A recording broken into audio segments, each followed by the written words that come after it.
Salut à tous. Dans 3 mois aura lieu l'élection du président de la République au suffrage universel. Ça fait plus d'1 an qu'on nous en parle, c'est l'événement politique le plus important en France, et pourtant, ce sera quand même de la merde.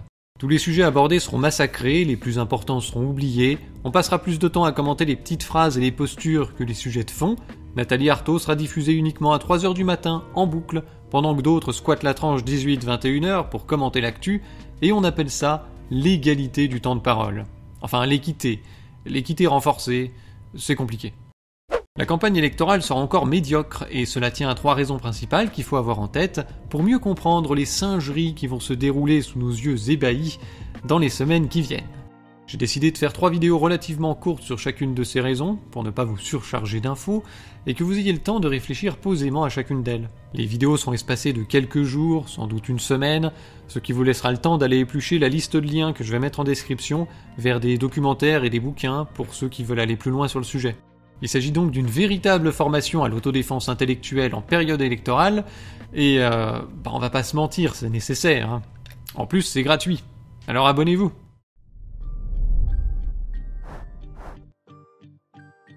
La première cause de ce foutoir électoral tient en la qualité forcément médiocre des candidatures dans le cadre du système. La plupart des candidats sont plutôt âgés, et surtout on les voit depuis des décennies. Ce sont tous des professionnels de la politique. À part Arthaud et Poutou, mais eux ils étaient déjà candidats en 2012, puis en 2017, ils le sont encore en 2022, donc c'est un peu des professionnels de l'élection présidentielle. Il y a aussi le cas Zemmour, mais on y reviendra dans la 3e vidéo. Eh ben voyons. Tous les autres candidats vivent de mandats locaux, régionaux ou nationaux. Ils les cumulent quand ils peuvent. Ils ont traîné dans les cabinets ministériels quand ils n'ont pas été ministres eux-mêmes. Un certain nombre ont commencé leur carrière dans la haute fonction publique. À différents degrés, ils sont donc responsables de la situation actuelle qui n'est pas franchement brillante. Quand ils n'ont pas été partie prenante de l'action, ils en ont souvent soutenu les causes, la démarche ou les personnes. On ne peut donc pas attendre de ces candidats qu'ils remettent en cause leur bilan, qu'ils proposent une analyse de la situation avec des propositions innovantes, originales, nouvelles, ne serait-ce qu'en lien avec notre époque, et ça aussi c'est un des problèmes de l'âge. En effet, certains ont une vision du monde totalement dépassée, voire même franchement à côté de la plaque, ou bien ils moulinent les mêmes conneries depuis des décennies, en fait depuis qu'ils sont en politique. Le sujet typique en la matière, c'est l'Union Européenne, et vu ce qui se passe en Ukraine en ce moment, vous allez voir un certain nombre de candidats, dans une originalité exemplaire, nous expliquer qu'il faut faire l'Europe de la défense. Personne n'y avait jamais pensé.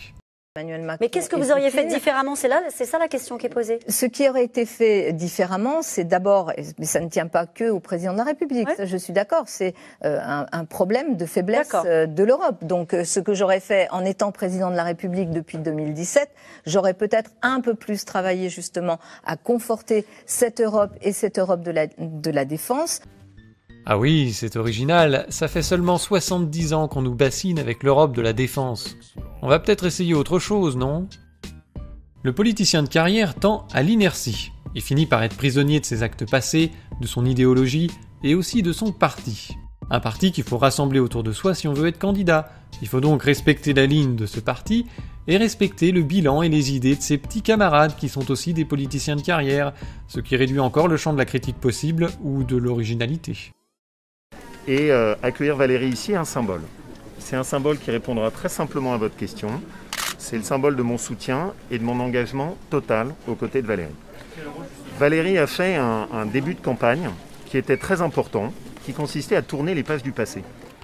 Et puis c'est évidemment très important de faire ce déplacement en compagnie d'un grand président de région, Laurent Wauquiez, qui a littéralement transformé sa région et qui a fait justement de l'égalité des territoires, de l'égale dignité des territoires, j'allais dire le fil rouge de son action. He would get 2 dicks and go gob gob gob gob gob gob gob gob gob. Je sais que ça vous dérange que la droite soit de retour, je sais que ça vous dérange peut-être aussi qu'elle soit totalement unie, mais on va gagner ensemble.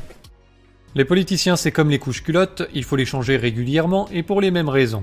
Et comme la couche n'a pas été changée depuis très longtemps, on se retrouve avec Pécresse, candidate des Républicains, qui va faire campagne une fois de plus sur le thème de la maîtrise de la dépense publique à grand renfort de politique d'austérité pour les pauvres. C'est très original. Alors bien sûr, elle va critiquer le bilan de Macron et de Hollande, mais elle va pas remonter plus loin. Parce que plus loin, c'est Sarko, encore avant, c'est Chirac, et puis au-delà, on a oublié.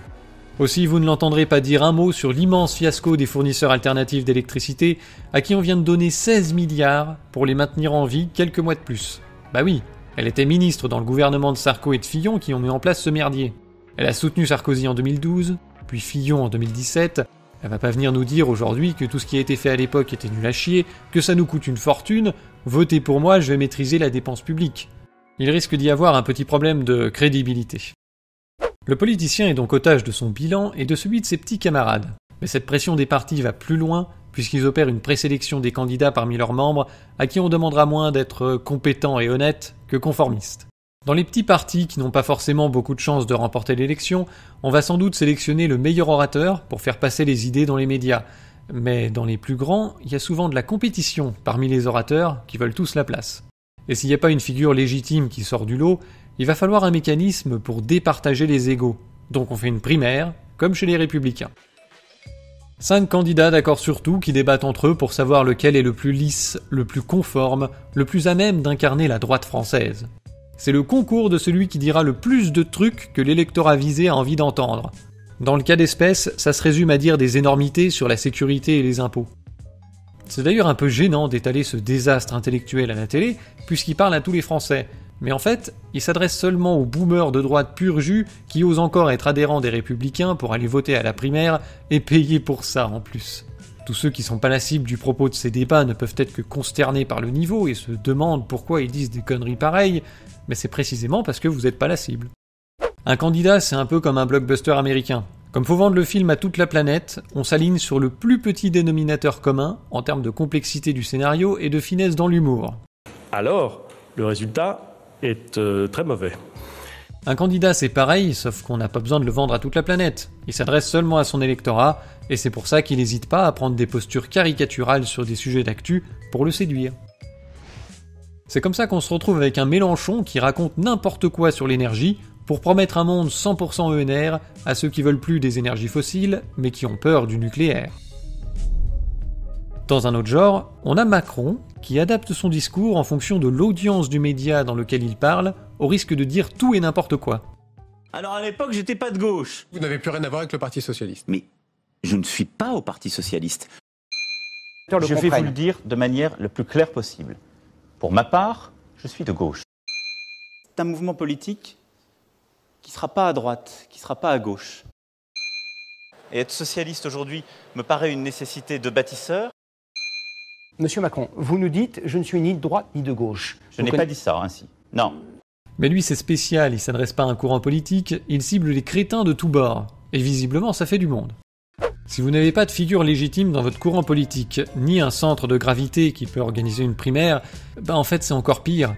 Vous voyez pour cette élection là à gauche, c'est le cirque Pinder. On a pléthore de candidats qui affirment incarner la gauche, qui exigent un rassemblement autour d'eux, et qui dénoncent tous les autres comme des diviseurs. C'est passionnant. Ces clowns ont quand même organisé une primaire, mais en inscrivant des candidats qui ne voulaient pas y participer, et qui avaient annoncé ne pas tenir compte du résultat. Taubira a donc été sélectionnée comme candidate officielle de la gauche, dans le cadre d'un processus dont tout le monde se fout, et qui était organisé par les soutiens de Taubira. Une tentative un peu désespérée de donner de la crédibilité à une candidature à coups de pompe à vélo. Comme à chaque fois, la campagne est polluée pendant des semaines par des querelles d'ego, et on se demande qui va être candidat, qui va se retirer, qui va rejoindre qui. C'est passionnant. Et pendant ce temps, les sujets de fond ont totalement disparu. Et vous faites pas d'illusions, quand bien même ces gens se mettraient autour d'une table pour décider d'une candidature commune, ce serait au terme de compromis déshonorants sur le programme ou le partage des postes, ce qu'on appelle la tambouille électorale. La probabilité qu'il en sorte un programme qui ait quoi que ce soit à voir avec l'intérêt commun est parfaitement nulle. Donc la manière dont un individu devient candidat à l'élection présidentielle l'oblige à recourir à des qualités qui sont pas les plus nobles de l'espèce humaine. Le régime des partis fait passer le conformisme, les compromis et l'inertie avant toute réflexion de fond sur le programme, avant toute nécessité pour le pays. Et ça se retrouve dans la piètre qualité des discours et des propositions des candidats, réduits au plus petit dénominateur commun d'un électorat stéréotypé. Eh bien le jour où à la cantine, il y a des frites et une tranche de jambon, eh bien le petit prend pas de tranche de jambon et prendra une double ration de frites. C'est la République. La même règle et le même menu pour tout le monde. C'est ça la République. Paradoxalement, on se rend compte que l'électeur a quand même une influence importante sur le discours des candidats, dans la mesure où celui-ci doit refléter le plus petit dénominateur commun de l'électorat.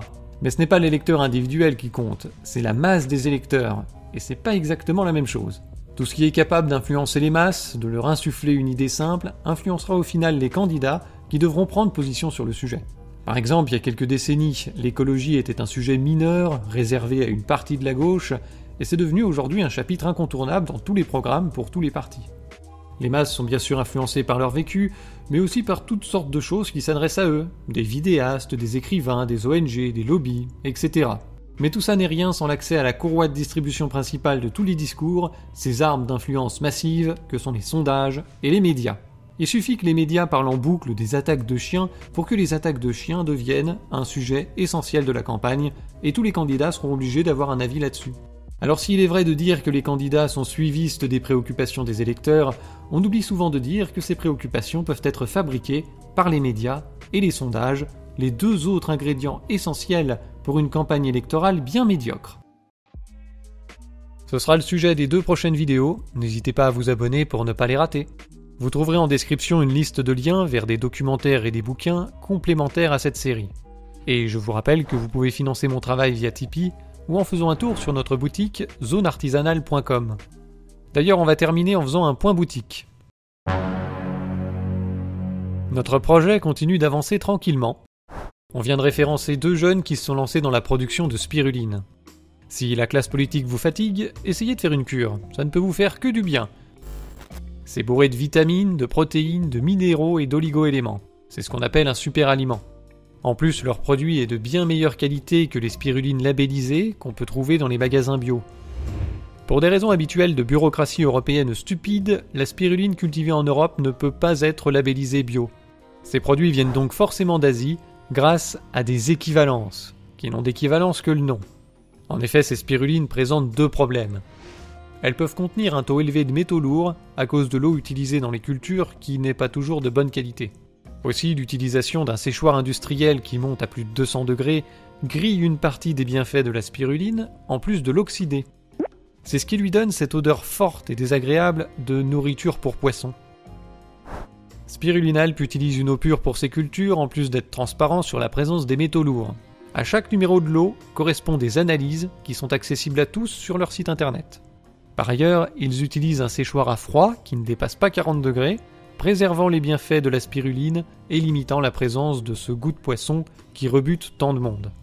D'une manière générale, tant que le cahier des charges bio n'aura pas évolué, il vaut mieux se tourner vers des spirulines cultivées en France plutôt que des spirulines importées qui n'ont de bio que le nom. N'hésitez pas à en acheter près de chez vous si vous le pouvez, sinon vous en trouverez sur zoneartisanale.com. Toutes les infos complémentaires sont sur le site. Merci de m'avoir écouté jusqu'au bout et à la prochaine.